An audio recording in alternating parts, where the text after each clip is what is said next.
Hey everyone, Wolf Lord Rho here. Today we're discussing the Taint of the Ecclesiarchy.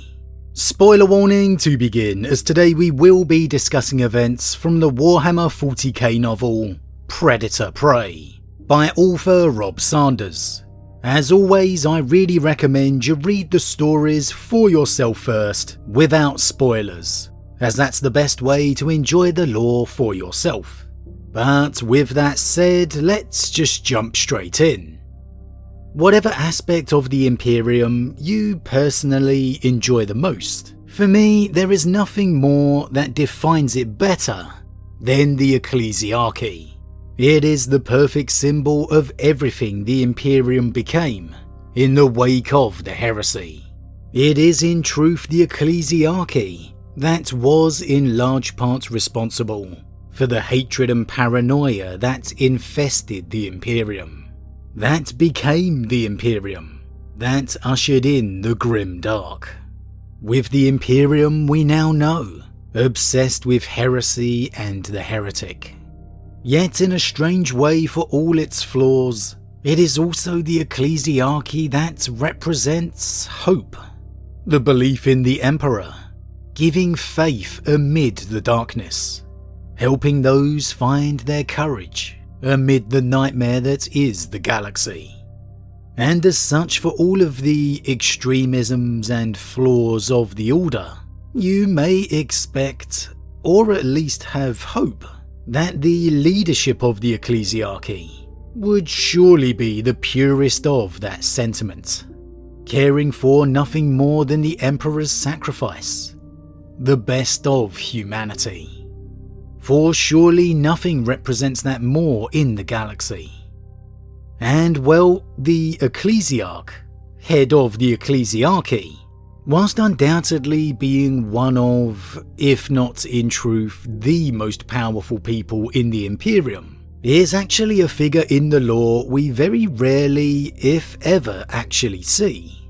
For all the hardships that Guilliman has had with the Ecclesiarchy, for example, having to bow to the political pressure to ensure their support, we actually have never seen him converse directly with the current Ecclesiarch, at least as far as I can remember, which, given he is the Imperial Regent, not to mention a living, breathing son of the Emperor, is a pretty surprising thing. However, we have had a rare glimpse of an Ecclesiarch in person within the novel Predator Prey by author Rob Sanders. Here, though during the time of M32, we were able to follow Ecclesiarch Mesring on a return from the Imperial Palace after a meeting with his fellow High Lords of Terror. The Ecclesiarch briefly appeared at the observation balcony in the trappings of his office to acknowledge the 500,000 parishioners risking their lives in the creaking shrines, to catch a glimpse of the High Lord.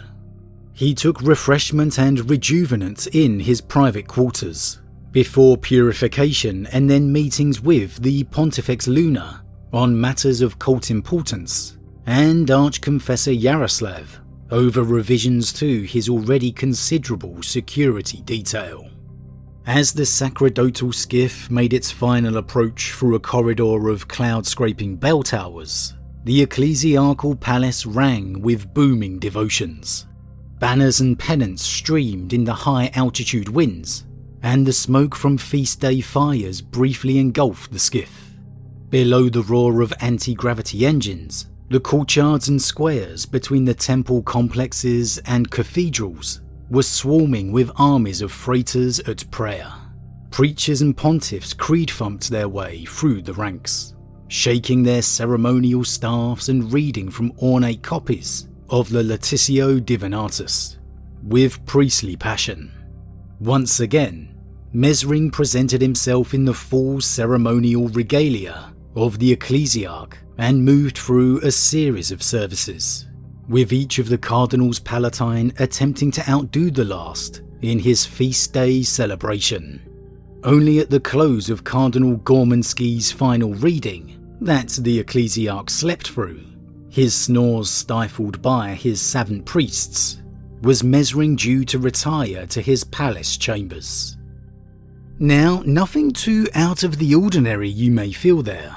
The Ecclesiarch merely going about his duty, attending ceremonies, etc., etc. However, there are the telltale signs here that everything is not as pure, honourable, as it should be. The Ecclesiarch briefly appeared at the observation balcony in the trappings of his office to acknowledge the 500,000 parishioners risking their lives in the creaking shrines to catch a glimpse of the High Lord. Already here back in M32, the disparity and difference is vast. Truly gone already is the golden age of the Emperor's vision. Here we have a High Lord of Terror being venerated as a virtual god himself. Desperate people risking their lives in the crush to merely witness him. And clearly, nothing is done to aid this situation, to improve the lives of these people. Instead, it's not only accepted, given the show on the balcony, I'd dare say encouraged. Then a meeting with Archconfessor Yaroslav, not to address the Imperium's vast amount of problems, the rise of the Orcs pressing into Segmentum Solar for example, which at this time is a very, very real issue, the Ecclesiarchy having lost several shrine worlds to it, but instead the Archconfessor's security detail. The clear sign of self-indulgence and self-importance. And then, in what should be the only real duty of the Ecclesiarch, his presence at the service to the Emperor, he snores and sleeps his way right through it. That is the measure of the man who heads the Ecclesiarchy, the truth revealed of the man within. One who is far more concerned making a show on a balcony to his followers than truly listening, respecting, giving faith to the Emperor he claims to serve, the very religion he himself heads. Given this is a High Lord of Terror, unfortunately you wish you could say you were surprised. These few who controlled the Imperium supposedly served the people, in truth as we know, fell to serving themselves. The downfall of what the Imperium became. And there's a truer glimpse of the man that is this Ecclesiarch as he retired to his chamber, to the sound of an entire choir singing hymns to him as he makes his way through the palace. To the Ecclesiarch, not the Emperor. In a scene right out of Robin Hood, Prince of Thieves, with the Sheriff of Nottingham, the Ecclesiarch stops at one pretty young woman, telling her to attend his room for night prayer, and then another one for dawn, both of them foolishly thinking it's actually for those prayers and a blessing. And side note, Robin Hood, Prince of Thieves, one of my absolute favourite movies of all time. Alan Rickman as the Sheriff of Nottingham. What an absolute legend. Rest in peace, Mr. Rickman. You brought so much joy to so many people. However, I digress. That echoing of the Sheriff of Nottingham is pretty evident of the character of the Ecclesiarch. A man poor of personal moral character, basking in wealth due to the struggling populace. And the entitlement of the Ecclesiarch only gets worse the more we see. As Mesring walked through the ornate archway of his grand chamber, with its antiquities and private opulence, he handed his remaining priest further layers of ceremonial vestments.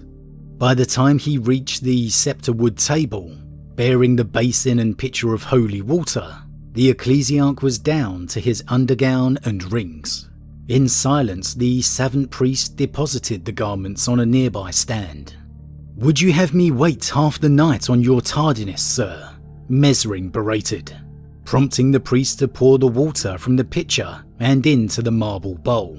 The Ecclesiarch offered the priest his hands, at which the savant bowed and reverently kissed the pudgy backs of both.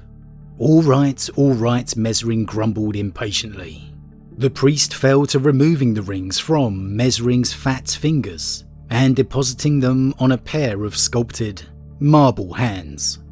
Upon completion of this exercise, Mesring placed his hands in the basin and washed his weary face. He snatched a towel from the attendant priest and dabbed his features dry. As the Ecclesiarch scrunched the hand towel up and prepared to toss it back at the savant, he found the priest admiring one of his many extravagant rings of office. "How dare you," Mesring rumbled, bringing the back of his hand up to correct the attendant priest. Far from a man serving the people, following a true cause, we have the Ecclesiarch, fawned over and worshipped as a luxurious king of old.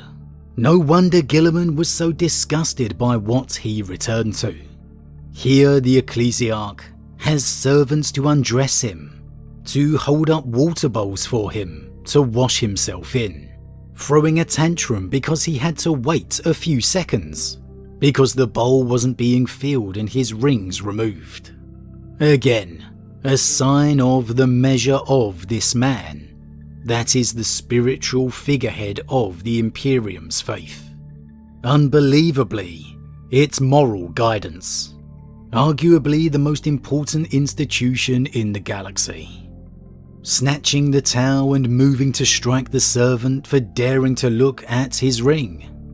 Again, is it any wonder the Imperium fell so deeply, with these people running it so? Having such sway over its future. Having any High Lord being this caliber of individual is disgraceful. But for the Ecclesiarchy, it somehow feels even worse. That you would hope for more from this figurehead. This person who is supposed to be all about the goodness of humanity. And though this is an Ecclesiarch in M32, do we really think it would have got any better all those thousands of years later? By the time of the current Imperium? Of course not. Here in M32, the knowledge of the Emperor walking, guiding humanity, the Primarchs living and breathing, was still a realistic history. Not the forgotten myth it would go on to be. Here, the virtues they stood for, fought for, was still remembered, an example to strive for. And yet, here we see, of all the people in the Imperium who should remember it, be shouting from the rooftops to remind the populace of it, reminding his fellow High Lords, we see an Ecclesiarch who would disgust the loyal Primarchs, who is the very embodiment of everything the Emperor fought to eradicate.